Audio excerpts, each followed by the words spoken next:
Hey guys, and welcome back to my channel. If you're new, my name's Ailey. Today's video is going to be inspired by the whole 10-year challenge thing that's going around Instagram, Facebook, YouTube and stuff like that right now.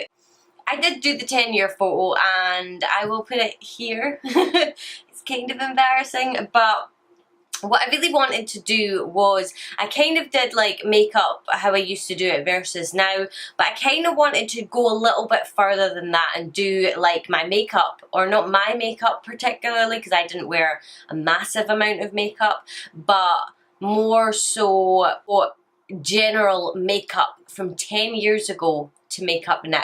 So makeup from 2008 to makeup now. Now everybody's different.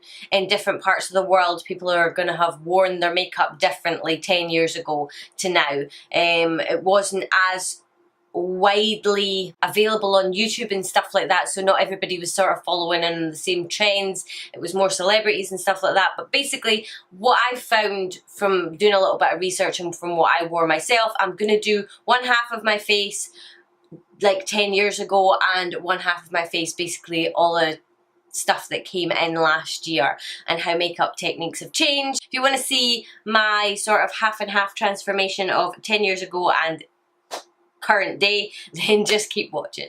Okay, so the first thing I'm going to do obviously is my skin. Now, 10 years ago, I don't even know if primers were a thing, but I know that I didn't wear them. So I am going to prime my skin with the Too Faced Hangover X primer just on this side, and I think I took way too much there on this side. I have done like my moisturiser and stuff like that, but because technically I wouldn't have primed, but I may have moisturised, so I'm just going to take a little bit of my moisturiser and do that. And yes, I have no idea why I'm doing this with my left hand.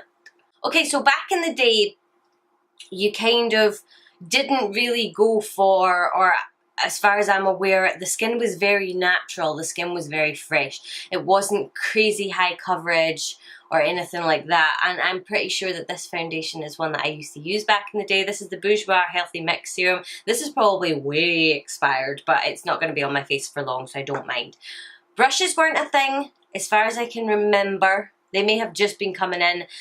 Beauty sponges definitely weren't a thing, so I'm pretty sure I would have used my hands. So that's what we're going to do. And I'm not going to go for crazy full coverage or anything. I know that this foundation has got an alright coverage. But okay, so that looks about right to me. There's sort of an evening out of the skin tone going on, but you're not completely covered.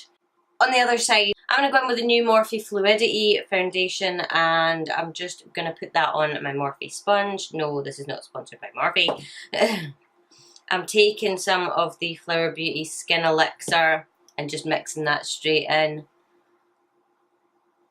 I've probably taken way too much here. This is a really high coverage foundation. It's a matte foundation. Obviously it's not as matte because I'm using the kind of oil in it, but the colour actually isn't too bad a match, to be honest. I mean, this one's obviously way higher coverage, but on both sides they're not too bad. This one's started to oxidize, but you can see the difference. This one is much more full coverage than this one. This one's just really sort of, I don't know, more natural looking, I suppose. Concealer wasn't really a thing. Not the whole under eye concealer. The most concealer, or from what I can remember anyway, from about 10 years ago. It was about 10 years ago that I started wearing makeup, maybe a little bit more. I was about 18, 19, and I'm 30 now, so 10 years ago I was 20. And it is around about that time that I started wearing makeup, so that's when I started exploring it. And I'm pretty sure that when we first wore concealer, that is all we did, or that's all I did anyway. Over here I'm going to do my normal concealer, and on this side I'm just going to quickly blend it out with my beauty blender. And on this side, like I say, we didn't really use anything. So I mean, I may have used a makeup sponge, like, you know, the little wedge ones. I think I've got some in my Halloween kit, but 9 times out of 10 you would use your hands. When I started makeup, I didn't have any brushes. Like, if I had an eyeshadow palette that my gran gave me, it maybe had a little brush in it. Using my Laura Mercier translucent powder. It's the pressed one. And on this side I did use the Morphe foundation, which is quite matte. I mean, it's not too bad because you put the, or because I put the skin elixir in it, but for this side I would have only had like one brush and it would have been like a powder brush. So I would have tried to set my under eye with it and probably failed miserably, and I'd have just gone over my entire face. Okay, so next I'm just going to carry on with my complexion, and on this side obviously we do bronzer, we do contour, and we do blush. So we're going to do that. I'm just going to start.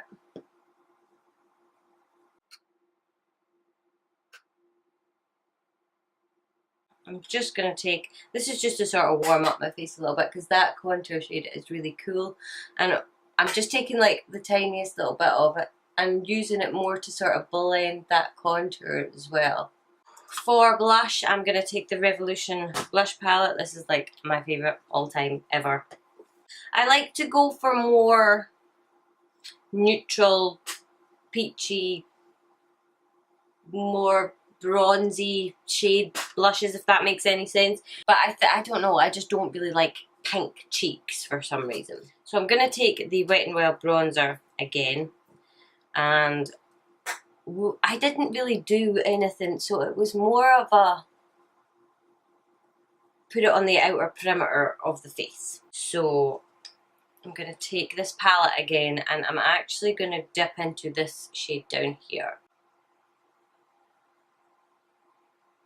And it was a thing to do the apples back then. That was where you put blush. It wasn't even, you didn't even really blend it back all that much. It was more a, you smiled and you put it on the apples of your cheeks to give your face a sort of flush of colour. Highlighting wasn't a thing back then. It is now, in a big way. And I really hope it does stay through 2019, but hope that it just gets a wee bit more natural. Like, I hope that companies will come out with like just wet looking ones. Like, does that make any sense?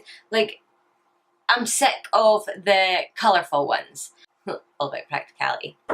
Right, okay, so highlight on this side, and obviously it looks really nice. It just looks like a 5-year-old's done it on this side, but it just looks a bit more put together on this side. I love highlight. I didn't used to like highlight. I mean, I liked it, but I wasn't like a fan of it on myself, and then just last year I fell in love with it.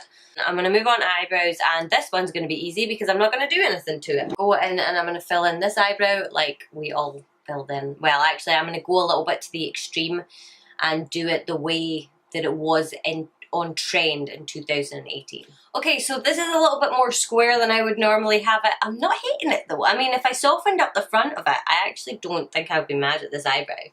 But you can just, I mean, you can see the difference that a brow makes to a face.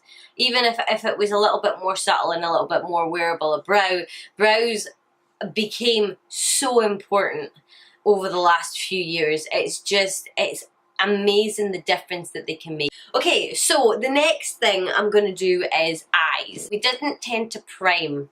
I don't think eye primers were even a thing back then. I mean, for professional makeup artists, I can't speak because 10 years ago I wasn't a makeup artist. Because this side is going to be much quicker, I'm going to do it first. So 10 years ago, shimmer was a thing. So I'm going to grab Obsessed from Jaclyn Hill's palette. I do like this shade, I really like this shade.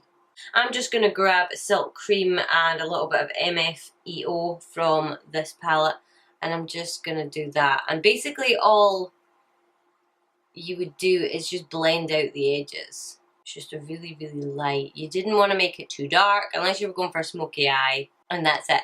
It was dead simple. What I did do was I wore winged eyeliner, so I'm going to do that. Black eyeliner was my thing.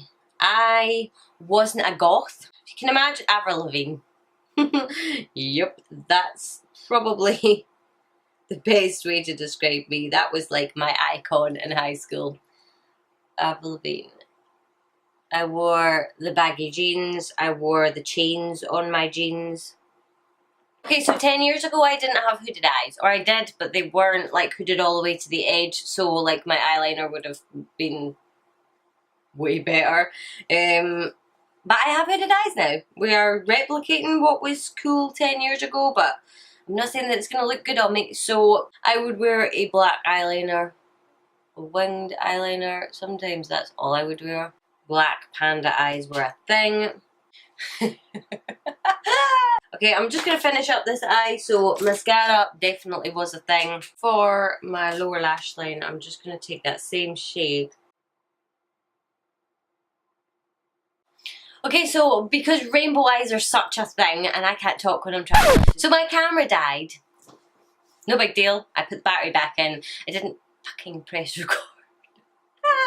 All I've done is I threw my Revolution Pro Pigment Pomade in red in my waterline. I put mascara on, which was just the same mascara I used on this side. I did a little tiny winged liner. It's not really a wing, it's more just to hide my lash band. And I'm about to put my lashes on. So I really hope that's not too much of an inconvenience and you can kind of get the idea of what I did. Lashes were not really a thing.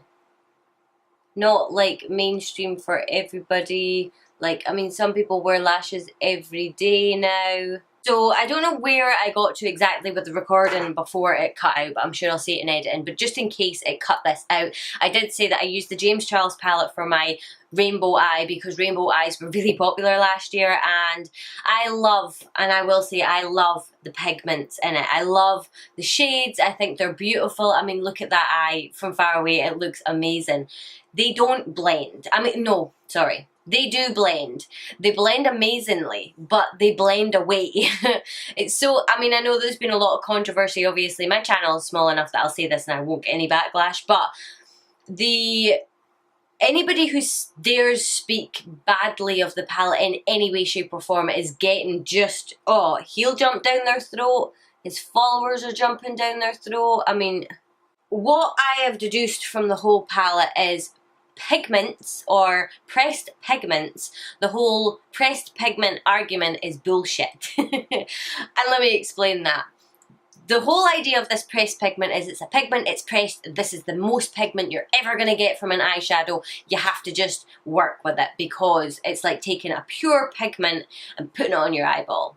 It's lies. It's totally lies. If you, I don't think it's on here, no, if you take the box of this palette and have a proper look at it, you'll see that the ingredients for the eyeshadows and the pressed pigments are almost identical. I mean, almost identical.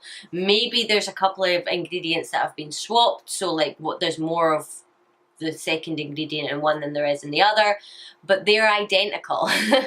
The only difference is the dyes. Now, for anybody who doesn't know, when you use red dyes, orange dyes, yellow dyes in a eyeshadow, they're not deemed eye safe. Now that doesn't mean they're not safe to put on your eyes, but the FDA is a very, very, very old organization and they don't often keep up with the times basically, and they haven't approved red dyes especially for safe to use on the eye area, so they're not allowed to call them eyeshadows, i.e. they call them pressed pigments because technically they're pigmented pressed powders, so they call them pressed pigments, not because they're pressed pigments but because they're not allowed to call them eyeshadows.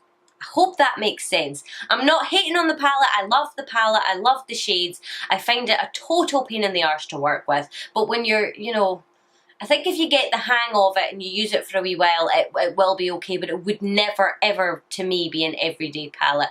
Some of the warm shades and stuff like that in it are fine, but they're not as good as, like, say, the ones in my Jaclyn Hill palette or the ones in my, like, Modern Renaissance palette and things like that. They're just a lot easier to work with. So if you struggle with this palette, don't worry about it because a lot of people are struggling with it. That's my 2 cents. I love the shades. It annoys me that they go muddy when you try and blend them and that they blend away, but with a little bit of finagling, with a little bit of extra time and care and attention, they can turn out beautifully. So yeah, that's all I have to say about that. But anyway, rainbow eyes were a massive thing back last year, a little bit the year before. I mean, if you go into Instagram, you will see rainbow eye after rainbow eye, and a lot of it was to do with pride and things like that as well, which is amazing. Leaps and bounds are coming on these days with people being more accepting of people. And I think that people wearing rainbow coloured eyeshadow, rainbow coloured anything to support the rights of the LGBTQ plus whatever it is now community is amazing. So I mean, I can't talk on it because I'm not part of it or anything like that, but I do think it's fantastic. So okay, so in 2018, 2017 as well, I think, and hopefully 2019, liquid lipstick, big thing. So I'm gonna do half my lips with liquid lipstick, and on this side it was gloss. It wasn't ever anything crazy. I mean, for me at least, all the ones that I've seen on the reference photos that I was looking at is very sort of minimalist glossy lips with a little sort of tint of colour, which is kind of annoying because mine are tiny. So let me think, is there anything else? Setting spray, I suppose. Setting spray is a thing now, it wasn't a thing then. So we'll set this half of my face. Look at. So basically this half of my face is me 10 years ago.